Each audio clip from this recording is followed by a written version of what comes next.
We'll say that wins and losses are not a quarterback stat, that it's an unfair metric for one player in the ultimate team sport. Well, as Don Draper would say, that's what the money's for. The biggest contracts in the game go to those who face the most scrutiny, which is why some Eagles fans' sympathy can only go so far with Jalen Hurts. He's a Super Bowl champion, and if they're going to go back to the biggest stage in the NFL, he'll be the reason. Sal Paolantonio has more. The 2026 Jalen Hurts Redemption Tour began at the Pro Bowl, where he put on a show. Last 4 years been Super Bowl, Pro Bowl, Super Bowl, Pro Bowl. What's next year going to look like? Yeah, I love for the pattern to repeat itself. He was fan-friendly and media savvy, projecting an image far removed from the sullen sideline moments of the Eagles' meltdown last season. Hurts shotgun snap. Hurts steps up middle. Knocked away by Eric Hendricks. What a play! After just 1 year, offensive coordinator Kevin Patullo fired. The problems with this Eagles offensive scheme was an issue all year long. Beloved O-line coach Jeff Stoutland, after 13 years and 2 Super Bowl titles, moved on. A move that sent shockwaves through the city of Philadelphia. Now it's up to Hurts. The cornerstone of one of the most expensive offenses in the NFL has to start over with a new OC. Packers quarterbacks coach Sean Mannion. This will be his 7th different play caller in his 7 NFL seasons. Look for Hurts to be under center more, attacking the field horizontally and over the middle. We need to find ways to be more explosive. Again, that starts with me. But Nick Sirianni still has many lingering issues to address. Will Pro Bowlers Lane Johnson and Landon Dickerson shake off injuries and return the Eagles' offensive line to dominance? Will number 1 wide receiver A.J. Brown be traded? We're going to look to add to our roster. We're not looking to subtract. And most important, can the quarterback be fixed? We'll be good. I have no doubt. With his rebooted enthusiasm, sure sounds like it. We always have enthusiasm with senior NFL insider Jeremy Fowler. We saw Howie Roseman say we're looking to add to our team, not subtract, but there is addition by subtraction potentially here. With regard to A.J. Brown, what are you hearing about a potential trade? Working on your math, Randy. So he is a big name to watch today because there's interest, and Howie Roseman is getting interest from teams.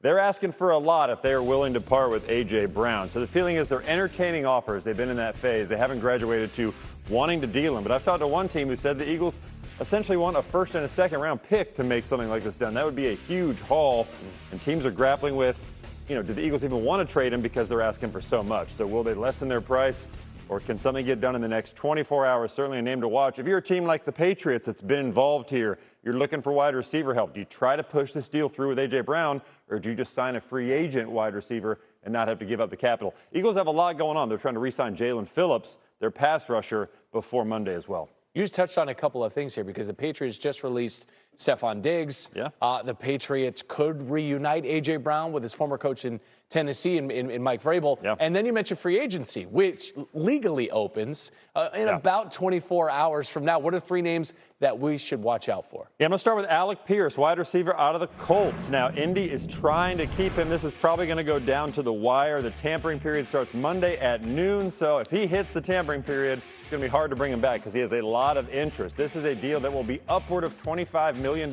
per year, most likely, because he had the 1,000-yard season.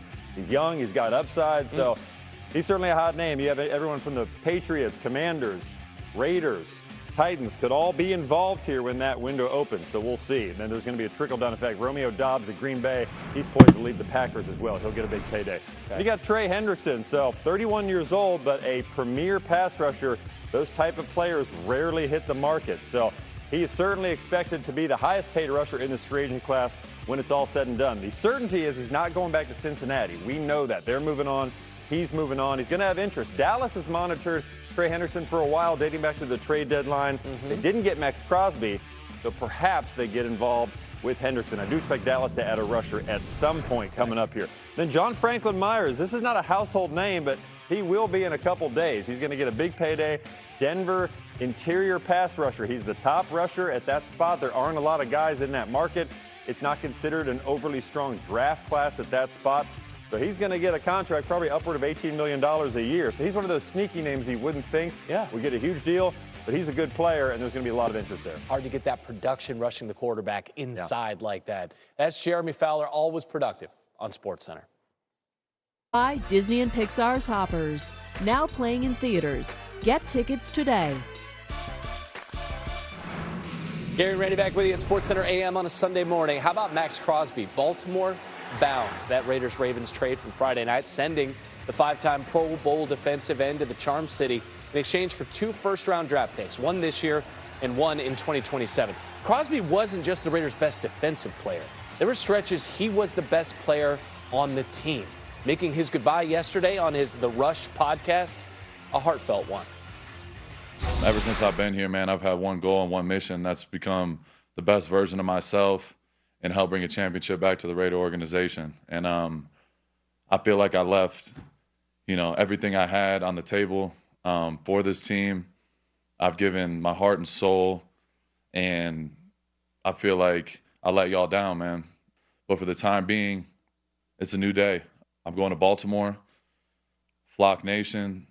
The fans there. I'm not going to sit here and make a bunch of grand, predictions and anything of that nature. I'm going there with one purpose, and that's to help this team get to where it needs to be and where everybody wants to go, and that's winning the Super Bowl.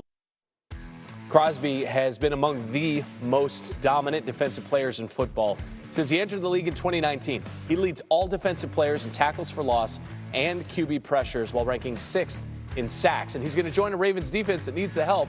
They're tied for the 3rd fewest sacks in the NFL in 20. Silver and black. Ever since I've been here, man, I've had one goal and one mission. That's become the best version of myself and help bring a championship back to the Raider organization. And I feel like I left, everything I had on the table for this team. I've given my heart and soul, and I feel like I let y'all down, man. But for the time being, it's a new day.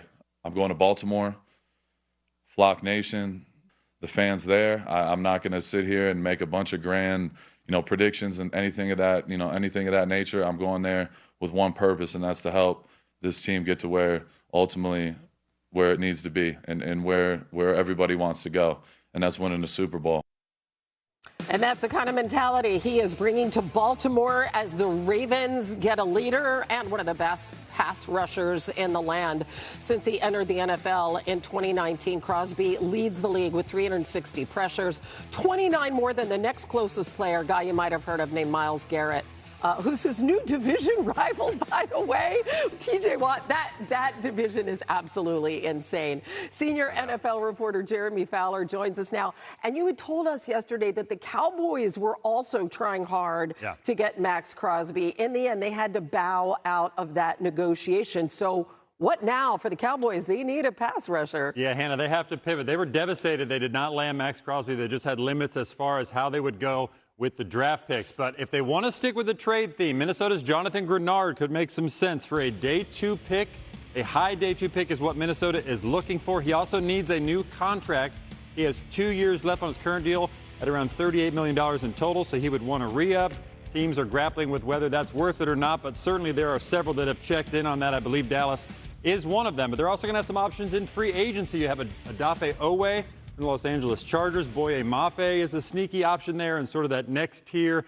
Jalen Phillips, the Eagles are trying to keep Phillips on a new deal, but if he gets free, Dallas could knock on the doors there. Trey Hendrickson is the big name. He's 31 years old, but he's a premier pass rusher. He's going to have a huge market. So it depends on how much Dallas is willing to spend. I don't know if they want to go that high for Hendrickson just yet. Okay, so let's say Hendrickson to Dallas. Let's say that doesn't happen. Yeah. What are some other options for him? So Hendrickson is going to have teams in the mix. Certainly, he is waiting till tomorrow to the tampering period to see who shows the most interest. But he's not going back to Cincinnati. We know that for certain. They are breaking ties. Cincinnati's going to go their own direction. And so Tampa Bay typically has not spent a lot of money in free agency, and maybe they won't. But that's a situation that would be intriguing to the player. He lives in Florida. They need a pass rusher. Are they willing to get to that high market? It could be $30-something million a year for a player like that. pass rushers that are top 10 like that. They don't come around very often. Boy, he just feels like he would fit so well in the culture there. Like, that would be very, very intriguing. Yeah. All right. Another looming question. A.J. Brown, is he on his way out of Philly? So take us through a few key players, but if you could start there. What's the latest? So A.J. Brown is the big name to watch this weekend going into Monday. So the Eagles have fielded calls on him. I talked to a team that believes the Eagles won a first and a second round pick for Brown's services. That is a huge haul for a player who is 20 years old, still elite, but going closer to that age 30. I don't know if teams are willing to give that up as of yet, but he has a market. New England has been combing the receiver field. They've looked into this situation. That's intriguing. It's a clear pairing with Mike Vrabel, but they would have to get to the finish line on that. And the Eagles are asking for so much, teams are not even convinced Philly really wants to trade him, and maybe that's just an excuse to get out of it. Alec Pierce, you see the name right there. He is going to do very well in free agency, probably going to be the highest paid out of that group coming out of here. So the Indianapolis Colts are on the clock here. They want to keep Alec Pierce. Alec Pierce wants to stay with Daniel Jones. Those two are good buddies. They have Jones on the transition tag, but they're going to have to pay up. I mean, this is a market that could reach $27 million per year or more. This is a player where if you said he was getting $20 million a year maybe 4 months ago, some around the league would have scoffed at that, but he's got huge upside. He's got downfield play potential. That has taken his market up to a new stratosphere. Yeah, led the NFL in yards per catch the last couple of seasons. So we're calling it the negotiation window. Yeah, we're done with like all the other terminology. That opens tomorrow at noon Eastern. It's going to be crazy.